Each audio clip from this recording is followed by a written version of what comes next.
주는 위대하며 능력이 많으시도다. 그의 지혜 무궁하며 인자는 영원하도다. 상한 자를 고치시며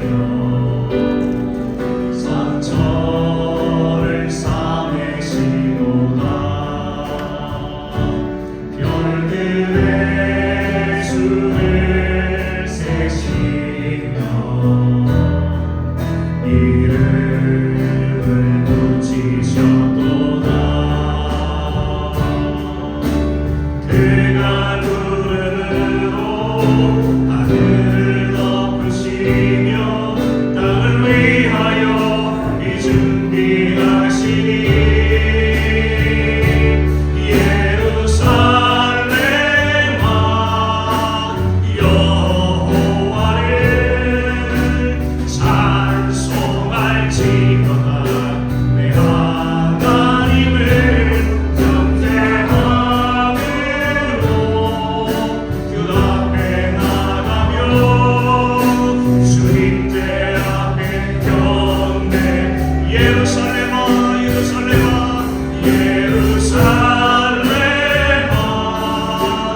여호와를 찬송할지어다. 내 하나님을 감사함으로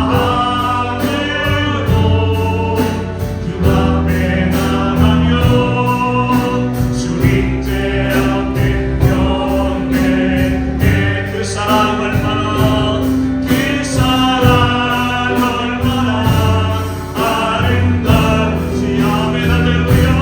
그 사랑 얼마나 날 부욕해 하는지. 그 사랑 얼마나 크고 놀라운지를. 그 사랑 얼마나 강력하게 하는지. 다 표현 못해도 다 표현 못해도 다 표현하리라. 다 고백 못해도 다 고백하리라. 아멘 아멘. 다 알 수 없어도 다 알아가리라. 다 닮지 못해도 다 닮아가리라. 그 사랑 얼마나 아름다운지. 그 사랑 얼마나 날 부욕해 하는지. 그 사랑 얼마나 크고 놀라운지를. 그 사랑 얼마나 나를 강력하게. 그 사랑 그 사랑 그 사랑 얼마나 아름다운지. 아멘 할렐루야. 그 사랑 얼마나 날 부욕해 하는지. 그 사랑 얼마나 나고 놀라운지를.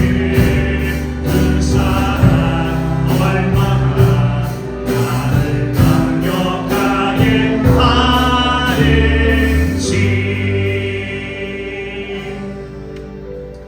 내가 얼마 전에 그런 말씀을 좀 나눴습니다. 우리가 이 험악한 세상에서 많은 어려움과 위기를 만나는데 때로는 힘이 없고 좌절하고 낙심하는 일들이 얼마나 많습니까? 그죠? 그러나 우리 다시 한번 일어설 수 있는 힘은, 또 우리가 그러한 어려움을 이겨나갈 수 있는 힘은 하나님께서 나를 얼마나 사랑하시는지를 깨닫는 것입니다. 이처럼 사랑하사 독생자를 주신 그 하나님의 사랑 때문에 그 사랑이 우리를 강권하시는 거예요. 그 사랑이 우리를 몰아가시는 겁니다. 하나님의 뜻을 이루도록 하나님께서 맡으신 일을 다 이루시기까지 하나님은 그 사랑으로 우리를 몰아가시는 거죠. 그의 이러한 마음을 가지고 있으면 우리가 세상을 얼마나 힘있게 살아갈 수 있을까, 그런 생각을 해봅니다. 우리가 마지막으로 부를 찬양이 나의 기도하는 것보다라는 곡인데요, 이 가사를 가만히 읽어보면은 내가 기도하는 것보다, 내가 생각하는 것보다 더 이루시는 하나님, 얼마나 좋으신 하나님이세요, 그렇죠?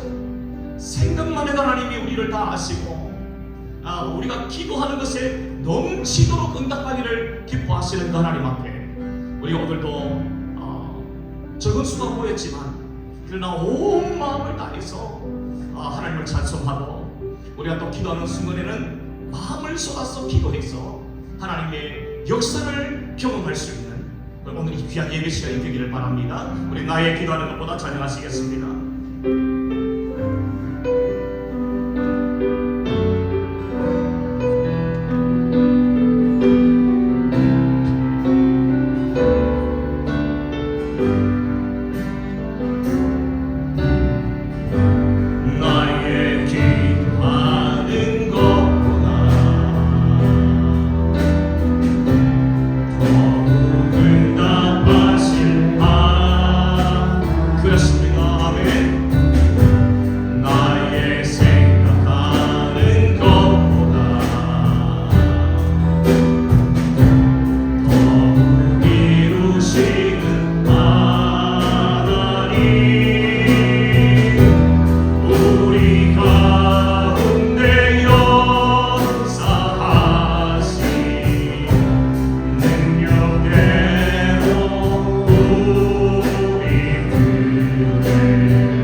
성경은 복 있는 사람에 대하여 가리켜서 말하기로 한번 따라 하십시다. 형통한 삶. 예, 형통한 삶을 가리켜서 참되게 또 진정으로 복 있는 사람이다. 이렇게 이야기를 합니다. 이 형통의 사전적인 뜻은, 사전을 찾아보니까 이 형통의 뜻은 생각하고 계획한 대로 이루어지는 것, 이렇게 이야기했습니다. 그러니까 이렇게 살아가면은 세상 사람들은 그 삶을 가리켜서 형통한 삶이다. 영어 성경으로 말하면은 성공적인 삶이다. 이렇게 이해를 하고 생각한다 그래요.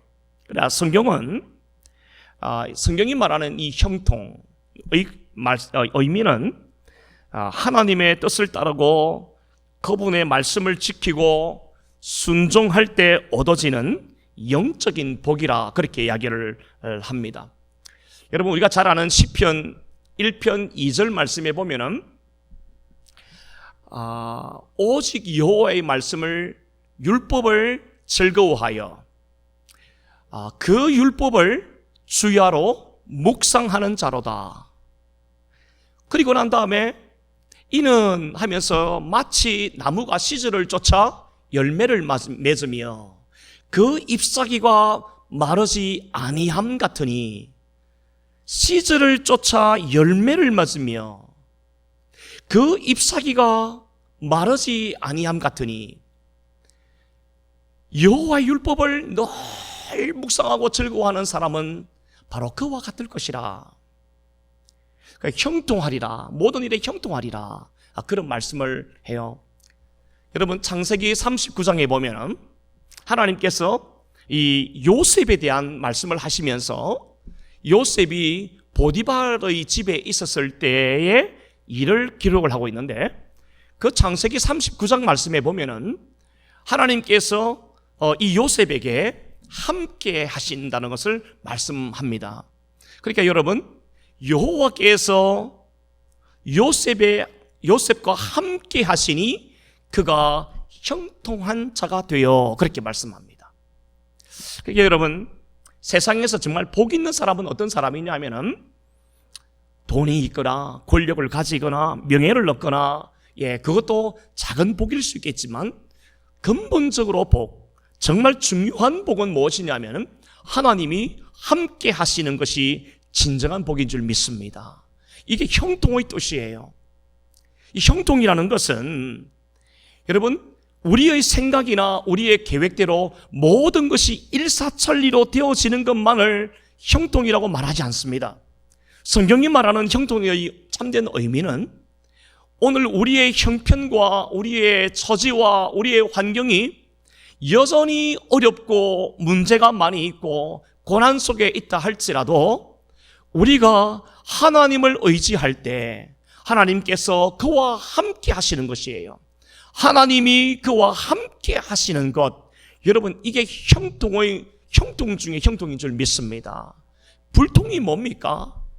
무엇이든지 막 하는데 하나님께서 그와 함께 하시지 않는 거예요. 하나님께서 그와 함께 하시지 않는 것은요, 정말 두려운 불통이라고 말을 할 수가 있습니다. 사랑하는 여러분, 우리가 오늘 예배를 드리면서 우리의 마음에 그런 소원이 있기를 바랍니다. 하나님, 내가 이 땅에서 형통한 자가 되게 해주세요. 형통한 삶을 살기를 원합니다. 여러분, 그런 마음이 오늘 우리 가운데 일어나기를 바랍니다. 형통한 사람은 지금 여전히 환경은 어렵지만, 힘들지만, 문제가 있지만 하나님을 바라봅니다. 하나님을 의지합니다. 하나님께서 그래서 그와 함께 하시는 것, 하나님이 함께 하시는 것이 형통인 줄 믿으시기를 바랍니다. 오늘 함께 살펴볼 이 히스기야라는 인물이 나오는데, 히스기야는 남유다의 역사에 있어서 참으로 어려운 때에 왕으로 등극했던 그러한 왕이었습니다. 여러분, 히스기야 왕의 아버지가 오늘 이름에 보니까 아버지의 이름이 나오는데 1절 말씀에 보니까 유다 왕 아하스의 아들 히스기야라고 하지요. 아하스는 그 앞에 16장, 17장 쪽으로 쭉 읽어보면은 여호와 앞에서 악을 행하였더니 악을 행하였다 이렇게 말씀합니다. 하나님 앞에서 악을 행했던 사람이 히스기야의 아버지였어요. 그럼에도 불구하고 어떻게 이러한 아하스의 왕의 몸에서 이런 경건한 인물이 나왔는가? 여러분, 우리가 조금 이따 살펴보겠습니다만은 그 배경을 좀 살펴보면 좋습니다. 여러분, 히스기야가 왕이 될 때에는 외부적으로는 북이스라엘을 멸망을 시켰던 아수르 제국이 여전히 건재하고 있었습니다. 히스기야 왕이 왕으로 등극하고 했을 때 아수르 제국, 그 제국의 왕의 이름이 산헤립이라는 왕이었는데, 이 산헤립이 얼마나 힘이 강성하고 힘이 아주 그냥 넘쳤는지 유다의 성읍, 대표적인 성읍 40여 개 이상을 삭설이 합니다. 그게 여러분, 지금 남유다는 풍전등화의 위기 속에 빠지게 된 거예요. 그러한 위기가 외부적인 위기라고 한다면요, 그 내부적으로 들여보니까 이스라엘 백성들이 하나님 앞에서 배도의 길을 걷고 있었습니다. 정말 나라가 이렇게 어려우면 우리 같으면은 우리가 베옷을 입고 말해요, 막 금식기도 하고 하나님 이 민족을 구해달라고. 6.25 전쟁 때 북한군이 쳐들어와서 우리 남한에 대구, 부산 요 지역만 남아 있었을 때에 이승만 대통령이 우리가 이 나라를 위해서 기도하자고 했잖아요.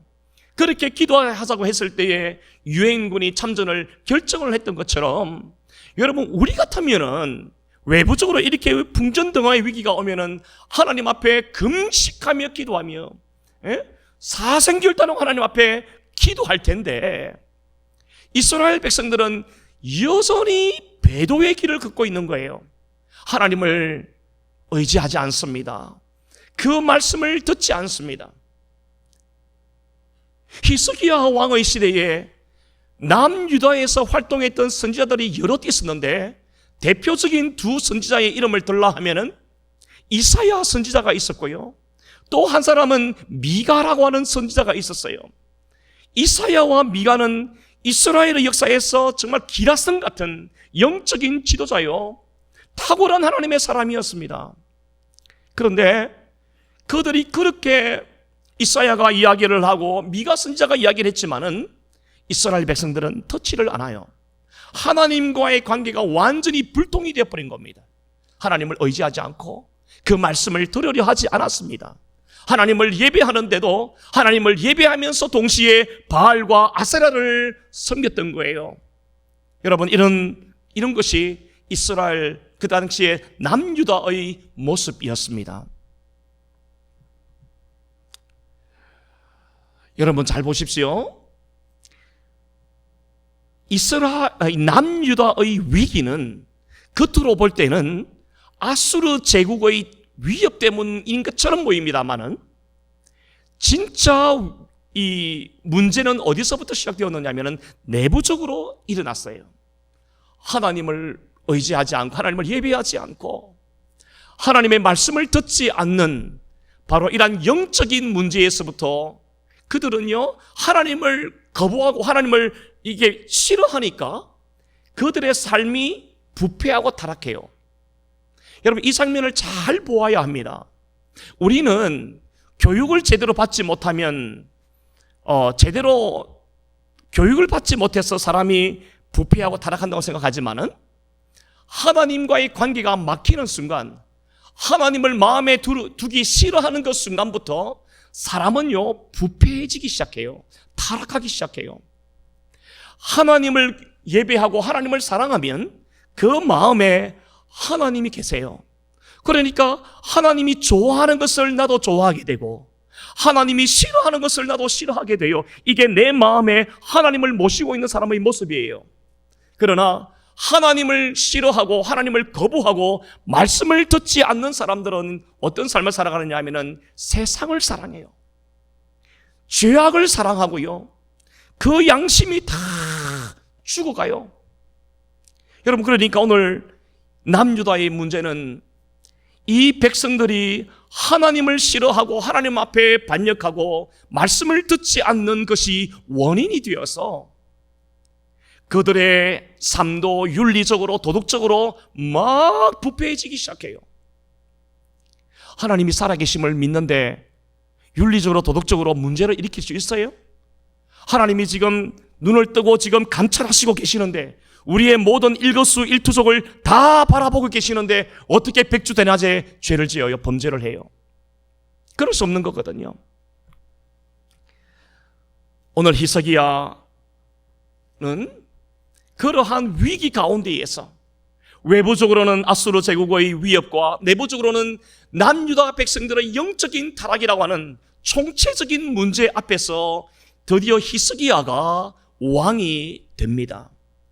그 아버지는 그렇게 우상을 잘 섬겼던 아하스 왕이었습니다.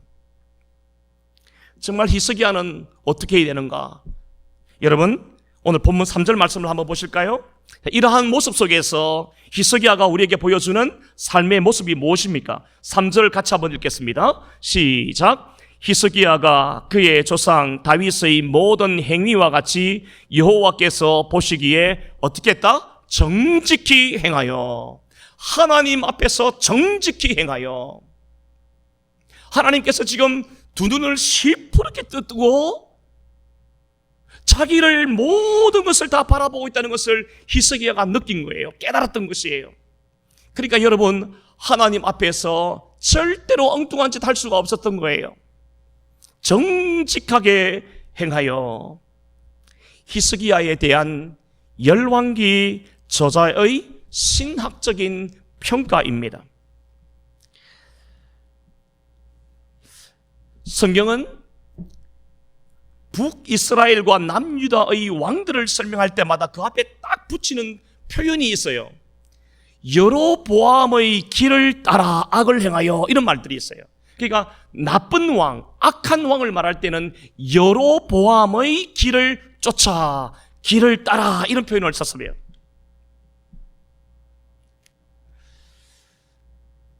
그런가 하면은 선한 왕, 의로운 왕을 설명할 때는 다윗의 행위를 쫓아, 그런 표현을 써요. 여로보암이라는 사람은 솔로몬 사후에 북이스라엘 왕이 되는데, 이 여로보암이라는 사람은 이스라엘이라는 나라에 우상을 가지고 들어와요. 그래서 북이스라엘 10개 지파를 하나님을 떠나게 만들고 우상에게 절하게 만드는 지도자가 되고 말아요. 그래서 성경은 악한 왕을 말할 때마다 여로보암의 길을 쫓아, 그렇게 말을 합니다.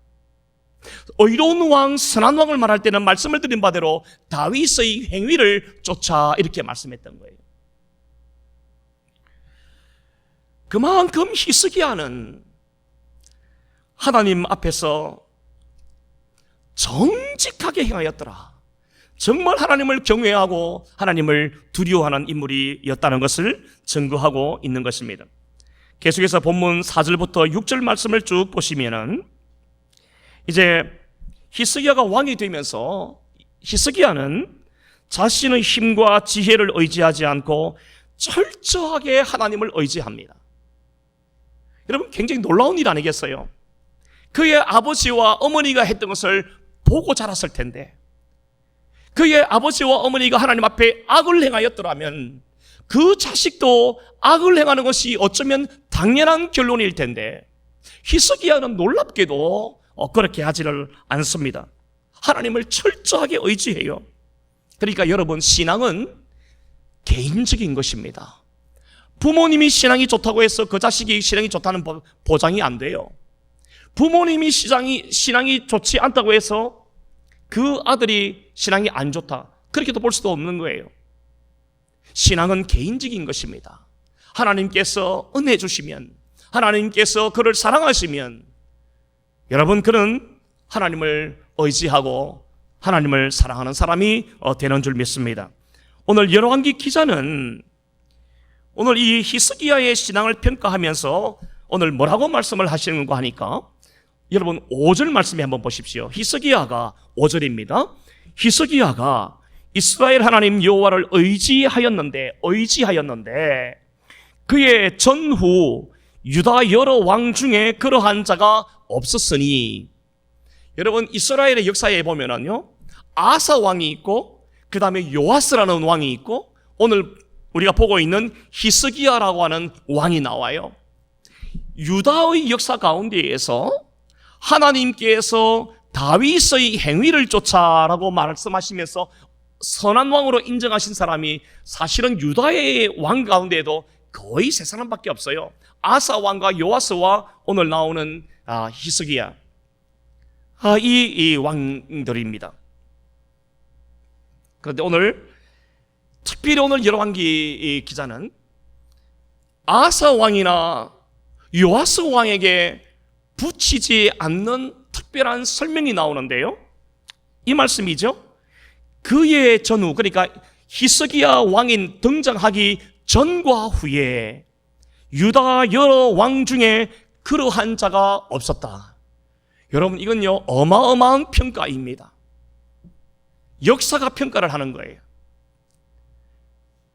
히스기야 왕이 얼마나 하나님을 의지했는지, 그 신앙이 얼마나 뛰어났는지, 그의 신앙이 얼마나 아름다웠는지 열왕기 기자는 히스기야가 남유다의 모든 왕들 중에서 가장 어뜸이었다, 가장 하나님을 사랑했다, 의지했다, 이렇게 말씀을 하고 있어요. 그러면서 히스기야 왕이 하나님을 의지했던 삶이 구체적으로 무엇인지를 말씀해 주고 있는데, 자 6절 말씀을 봅니다.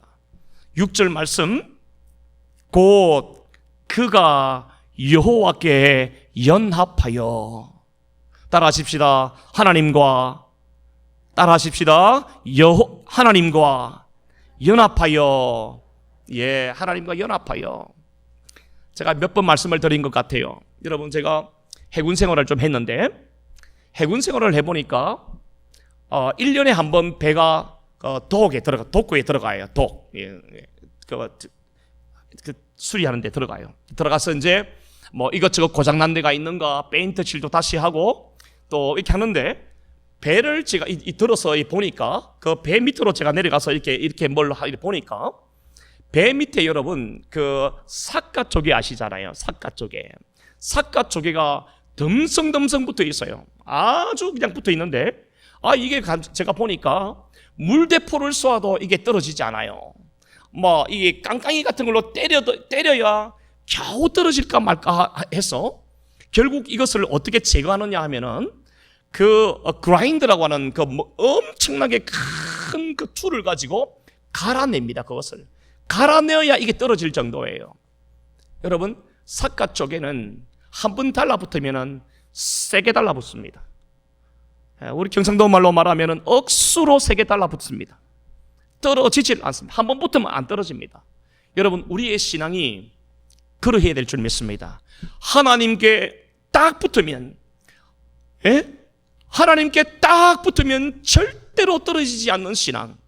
오늘 그것을 가리켜서 오늘 6절 말씀에 보면은 히스기야가 여호와께 연합하여, 외부적으로 나라가 어지럽고 풍전등화의 위기이고 내부적으로는 아무리 소망이 없는 듯 해서 히스기야가 절망하고 포기하고 에따 이놈의 왕도 못해 물겠네 하고 집어 던져버린 것이 아니라, 히스기야 왕은요 여호와께 딱 붙어 있었다 이 말이에요. 할렐루야. 하나님께 딱 붙어 있어야 돼요. 아무리 우리의 환경이 요동치고 문제가 일어나고 이렇게 저렇게 근심과 걱정이 막 일어난다 할지라도 우리가 하나님께 딱 붙어 있으면은 하나님께로부터 생명력을 공급받고 힘을 공급받고 지혜를 공급받아서 우리가 이 땅에서 바르게 잘 살아갈 수 있는 줄 믿습니다. 여러분 히스기야와 같이 여호와께 연합하여 언제나 주님 안에 거하고 주님이 내 안에 거하도록 우리는 힘을 다해야 됩니다. 정신을 바짝 차려야 돼요. 요즘 들어서 제가 왜 이렇게 정신을 차려야 된다고 말하는지 모르겠는데, 여러분 하나님이 자꾸 설교할 때마다 제 마음에 주시는 감동이 뭐냐면은 시대가 마지막이 되었다. 마지막 중에 마지막이 되었으니까 정신 똑바로 차리고 예수 믿어라. 여러분, 그 감동을 자꾸 주시는 거예요. 우리 청년들, 학생들 얼마나 하고 싶은 게 많고 보고 싶은 게 많고 그렇겠어요. 그런데 여러분, 청년의 때에 다윗이 그렇게 고백했어요. 내 시대가 주의 손에 있나이다. 옛날 성경에 그렇게 표현했어요. 내 시대가 주의 손에 있나이다. 여러분, 그러니까 여러분, 진짜 하나님의 사람은 어떤 사람이냐? 하나님께 딱 붙어 있는 거예요. 그냥 나는 조개다 생각해서 그냥 딱 달라붙어 있는 것입니다. 우리 청년도 그렇게 살아가기를 주님의 이름으로 축복합니다. 하나님께서 복 주실 거예요. 하나님이 반드시 길을 여실 겁니다. 사막에서 길을 여신 하나님께서 여러분들의 길을 열어가실 줄 믿습니다. 히스기야는 철저하게 하나님을 의지하고 그 말씀을 붙들었습니다.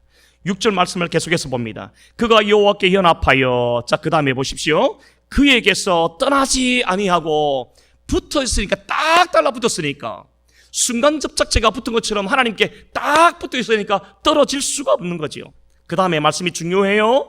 여호와께서 모세에게 명령하신 계명을 어떻게 했더라?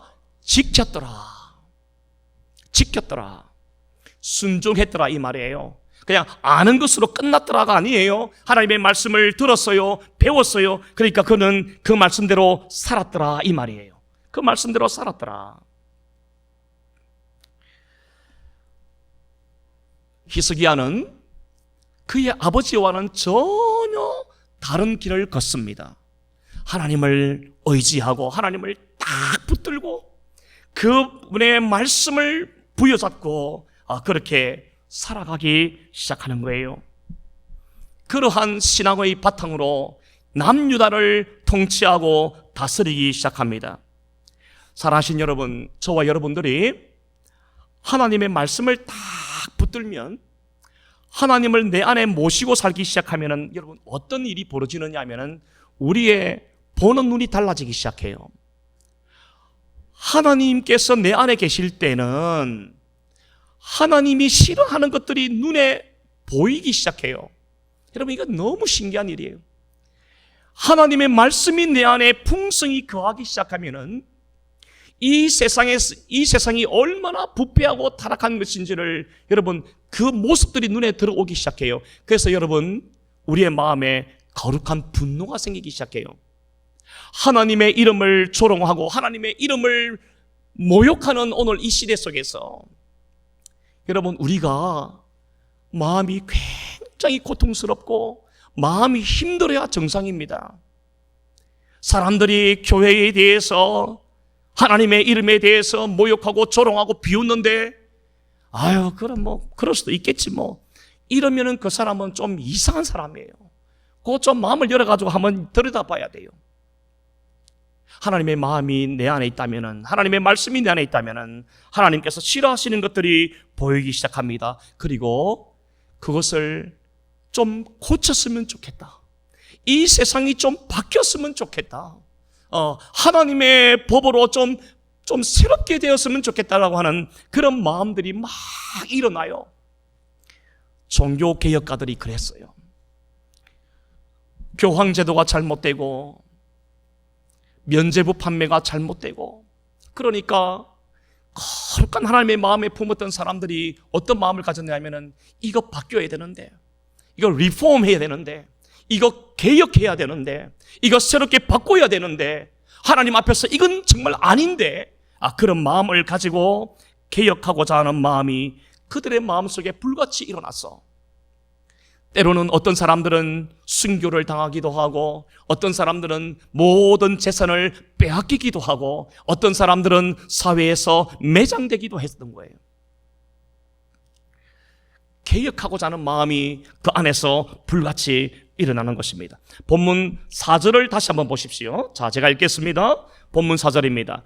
그가 여러 산당들을 제거하며 주상을 깨뜨리며 아세라 목상을 찍으며 모세가 만들었던 노뱀을 이스라엘 자손이 이때까지 향하여 분명함으로 그것을 부수고 느후스단이라 일컬었더라. 여러분, 오늘 히스기야는 하나님의 심정을 갖게 되니까, 그 말씀을 마음에 풍성히 갖게 되니까 비로소 그 눈에 남유다를 망하게 하는 것들이 무엇인지가 눈에 보이기 시작했던 거예요. 그래서 보십시오. 말씀에 읽었는데, 산당을 제거하며, 산당은 우상을 숭배하는 건물입니다. 빌딩을 말해요. 이 산당을 어떻게 했다고요? 제거하며 주상을 깨뜨리며, 주상이 뭐냐면은 이방신을 섬겼던 왕의 행적들을 기록한 비석이기도 하고요. 그러니까 여러분, 남유다나 북이스라엘이나 하나님을 예배한다고 하는 이 왕들이 이방신들을 어떻게 숭배했는지를 자세하게 몇 날 며칠 어떻게 해서 짐승을 몇 마리 잡아가지고 그들을 섬겼더라라고 하는 기록들이 거의 다 있는 거예요. 이게 주상이에요, 주상. 그리고 바알을 어떻게 숭배했는지 숭배하는 방법과 순서를 다 기록해놨던 거예요. 이게 어디에 있다고요? 주상이라고요. 그게 주상이라고요. 이걸 갖다가 히스기야 왕이 다 깨뜨려 버리는 거예요. 그러니까 바알을 숭배하려고 하는 사람들은 순서가 어떻게 되는지, 어떻게 해야 되는지를 다 모르게 되나잖아요. 다 깨뜨려 버렸어요. 아세라 목상을 찍고 부셔버리고 노뱀을 부숴버리면서 노조각에 불과하다는 뜻의 느후스단이라 불렀다. 여러분, 그 당시에 노뱀이는, 이게 물론 모세가 만든 노뱀은 아니에요. 그 이후에 시대가 흘러오면서 또다시 만든 노뱀이 있었는데, 이스라엘 백성들은 노뱀을 숭배하기 시작했어요. 그러니까 히스기야 왕이 볼 때에는 하나님 외에 그 어떠한 형상도 만들지 말고 절하지 말라고 그랬는데, 이 사람들이 정신이 나가가지고 지금 노뱀을 바라보고 절을 하고 거기다가 예배하기 시작하더라는 거예요. 그래서 히스기야가 그 노뱀을 들어서 박살을 내면서 이것은 하나의 조각들에 불과한 것이다, 그러면서 이름을 붙였는데 느후스단, 이렇게 이름을 불러 주었던 겁니다. 히스기야는 남유다 안에 만연해 있는 고질적인 범죄의 원인들을 제거하지 않고는 자신과 남유다가 하나님의 은혜와 복을 받을 수 없음을 깨달았던 것입니다. 그래서 산당과 주상과 아세라신과 노뱀을 철저하게 부숴버리고 제거해 나가기 시작했던 겁니다. 여러분, 이게 개혁의 내용이에요. 히스기야가 볼 때 이것 정리 안 되면, 이거 처리하지 않으면 남유다는 앞으로 소망이 없다. 철저하게 하나님 앞에서 제거해 나갑니다. 사랑하는 여러분, 우리는 이 장면 속에서, 사절 말씀 속에서 받는 교훈이 있어야 돼요. 히스기야가 종교개혁을 했던 여기서 우리가 어떤 교훈을 발견할 수가 있을까? 여러분, 우리는 상대방이 잘못된 것에 대해서는 지적을 잘합니다. 내가 아닌 어떤 사람들에 대해서, 잘못에 대해서 냉정하게 분석하고 판단하고 비판도 잘합니다. 그러면서 하는 말이 뭡니까? 저 사람은 이런 걸 좀 개혁해야 돼. 저 나라는 이런 것 좀 개혁해야 돼. 저 사회는 이런 것 좀 개혁해야 돼. 개혁해야 돼. 나만 빼고 다 개혁을 원합니다. 근데 여러분, 오늘 우리가 이 말씀을 가만히 들여다보면은 하나님께서 그런 것 하라고 우리를 예수 믿게 한 것 아닌 것 같아요. 남에 대해서 개혁의 내용을 발견하고 개혁을 부르짖고 이것저것 개혁하면 된다라고, 여러분, 때로는 필요할지 몰라도 우리가 그것을 우선순위로 할 것은 아닙니다. 오늘 이것이 사절이 오늘 우리가 주는 교훈이 뭐예요? 오늘 나는 내 안에 개혁해야 할 것이 없는가? 하나님 앞에서 고쳐야 할 것이 없는가? 오늘 우리 교회는, 오늘 우리 한국 교회는, 이민 교회들은 하나님 앞에서 새롭게 되고 고쳐져야 할, 개혁되어야 될 것이 없는가? 여러분, 우리가 이것을 지금 우리에게 교훈하고 있다고 생각해요. 언제나 우리는 오늘 이 본문을 읽을 때마다 아이고 그 사람들 나쁜 사람들이었네 이렇게 말을 하기 쉽지만은 내 안에 나를 바라보면서 내 안에 하나님 앞에 개혁되어야 될, 고쳐져야 할, 새롭게 되어야 될 부분에 대해서는 여러분 너무나 둔감합니다. 이게 오늘 우리 시대의 우리의 문제라고 생각해요. 사랑하는 여러분, 오늘 우리의 삶 속에서 산당이 있지 않습니까? 오늘 우리의 삶에는 주상이 있지 않습니까? 오늘 우리의 삶 안에는 아세라와 같은 우상들이 여러분 있지 않습니까? 하나님을 예배하면서도 이 예배당을 떠나가기만 하면은 여전히 세상 사람들과 똑같은 방식으로 이 세상을 바라봅니다. 돈을 하나님보다 더 사랑하고요, 명예를 하나님보다 더 사랑하고요, 권력을 하나님보다 더 사랑해요. 자기 마음대로 사용하면서 자기 마음대로 이용하면서 교회만 오면은 하나님, 내가 하나님을 사랑합니다 이렇게 이야기를 해요. 여러분, 이거는 하나님을 섬기면서 동시에 우상을 숭배하는 것과 똑같은 거예요. 우상이 뭡니까? 오늘 여러분들 집에 부처상 있는 분 계십니까? 무슨 상을 만들어 놓고 이렇게 비나이다 하시는 분 계세요? 예수 믿으면서 그런 사람은 없습니다. 눈에 보이는 우상도 나쁜 것이지만 눈에 보이지 않는 우상을 섬기는 게 여러분 정말 우리를 힘들게 만들어요. 우리를 부패하게 만들어요. 오늘 우리가 이 말씀 속에서 내 안에는 산당이 없나? 내 안에는 주상이 없나? 내 안에는 아세라가 없나? 내 안에는 개혁되어야 될 게 없나? 여러분, 우리가 좀 바라볼 수 있어야 되겠습니다. 여러분, 신앙이 좋은 사람, 경건한 사람은 뭘 많이 아는 게 중요한 것이 아니에요. 자기가 얼마나 하나님 앞에 부족한 사람인가, 내가 하나님 앞에 얼마나 허물이 많은 사람인가, 날마다 하나님의 긍휼을 구하는 사람이에요. 하나님 앞에 긍휼을 구하는 겁니다. 주님, 나에게 긍휼을 베풀어 주세요. 불쌍히 여겨주세요. 하나님, 우리 교회를, 이 시대를, 우리나라 조국 대한민국을, 내 자녀 손들을 하나님 불쌍히 여겨달라고 기도하는 사람이 진짜 경건한 사람인 줄 믿습니다. 아까 말씀을 드렸는데, 그러면 이러한 아하스라고 하는 악한 아버지 밑에서 어떻게 히스기야 같은 이런 골동품이 나왔나? 정말 믿음의 사람이 어떻게 나올 수가 있었나? 여러분, 19장으로 한번 가보십시다. 19장입니다. 자, 말씀을 빨리 한번 넘겨보십시다. 19장, 열왕기하 19장 1절부터 4절 말씀 제가 빨리 한번 읽겠습니다. 히스기야 왕이 듣고 그 옷을 찢고 굵은 배를 두르고 여호와의 전에 들어가서 왕궁의 책임자인 엘리야김과 서기관 셈나와 제사장 중 장로들에게 굵은 배를 돌렸어 아모스의 아들 선지자 이사야에게로 보내매, 이사야 선지자에게로 보냈다 이 말이에요. 3절입니다. 그들이 이사야에게 이르되 히스기야의 말씀이 오늘은 환난과 징벌과 모욕의 날이라. 아이를 낳을 때가 되었으나 해산할 힘이 없도다. 랍사게가 그의 주 아수르 왕의 보냄을 받고 와서 살아계신 하나님을 비방하였으니 당신의 하나님 여호와께서 혹시 그의 말을 들었을지라. 당신의 하나님 여호와께서 그 들으신 말 때문에 꾸짖으실 듯하니 당신은 이 남아있는 자들을 위하여 기도하소서 하더이다 하니라. 자, 저를 이제 보십시오. 히스기야 왕이 하나님을 의지했어요. 그 말씀을 붙들었어요. 하나님 앞에 정직히 행했어요. 근데 질문이 뭐였습니까?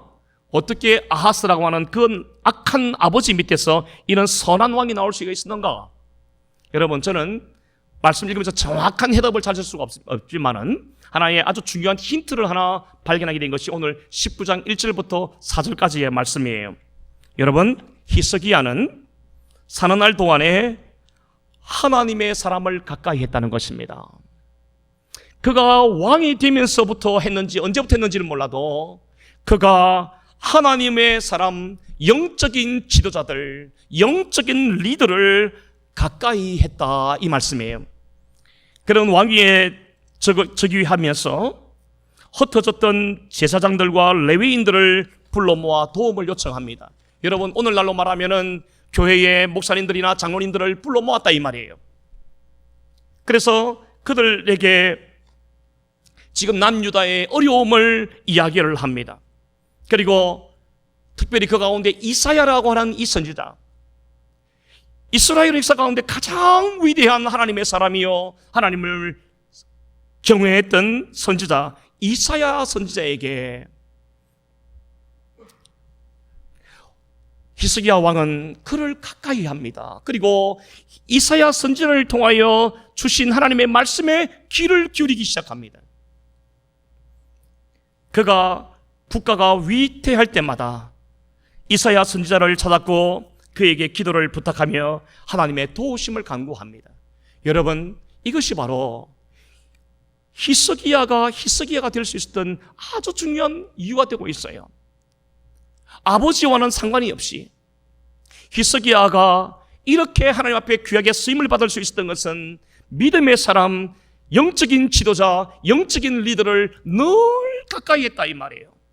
늘 가까이 하고 기도를 부탁합니다. 그리고 말씀을 배웁니다. 말씀을 듣기를 원하는 거예요.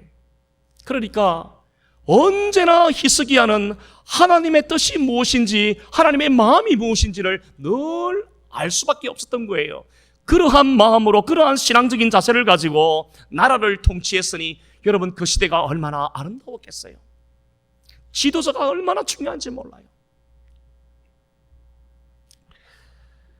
사랑하시는 여러분, 하나님의 사람들을 가까이 하시기를 주님의 이름으로 축복합니다.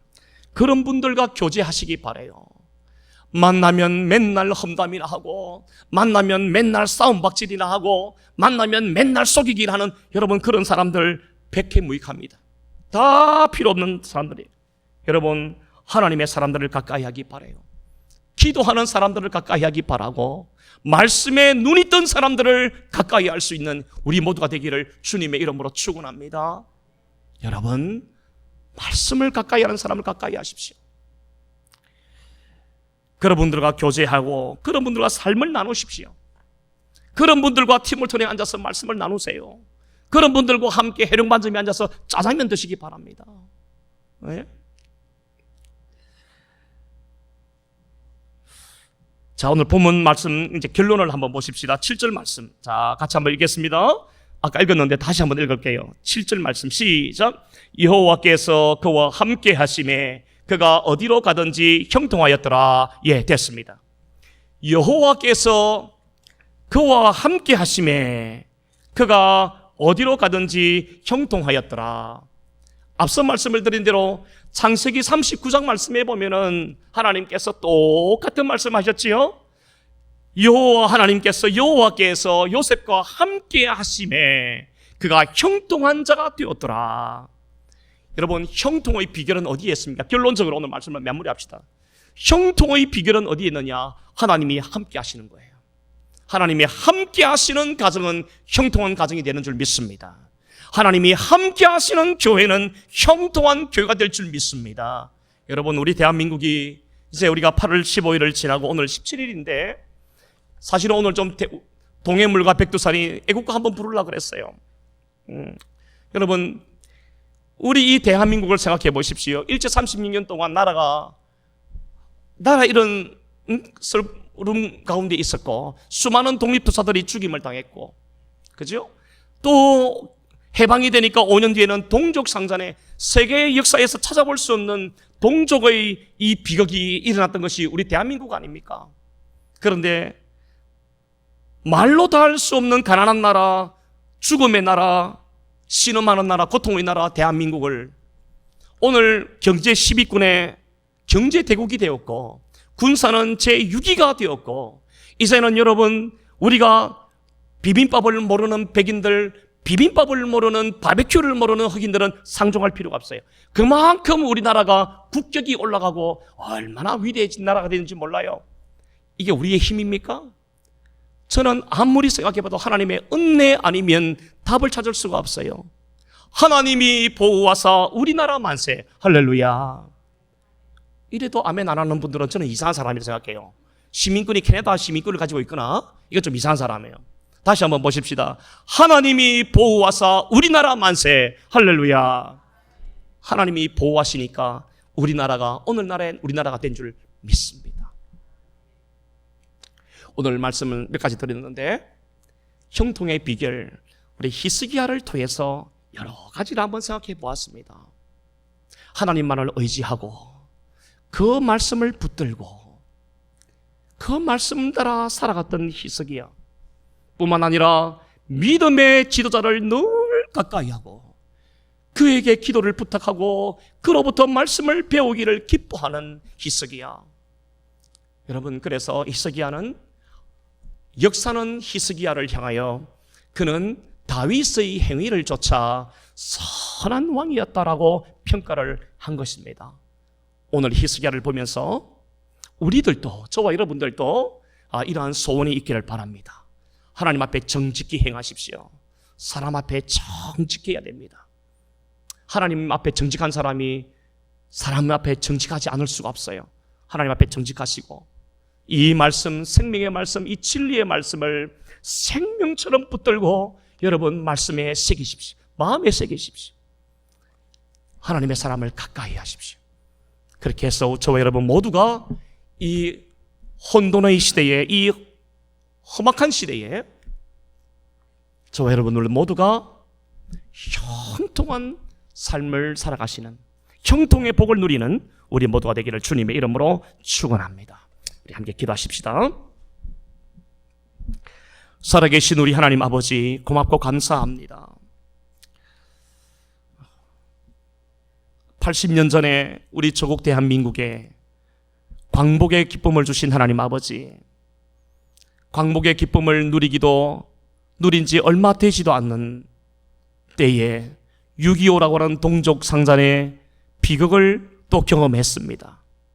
세계 나라가 우리를 세상에서 가장 가난한 나라, 희망이 없는 나라라고 그렇게 판단했지만 하나님께서는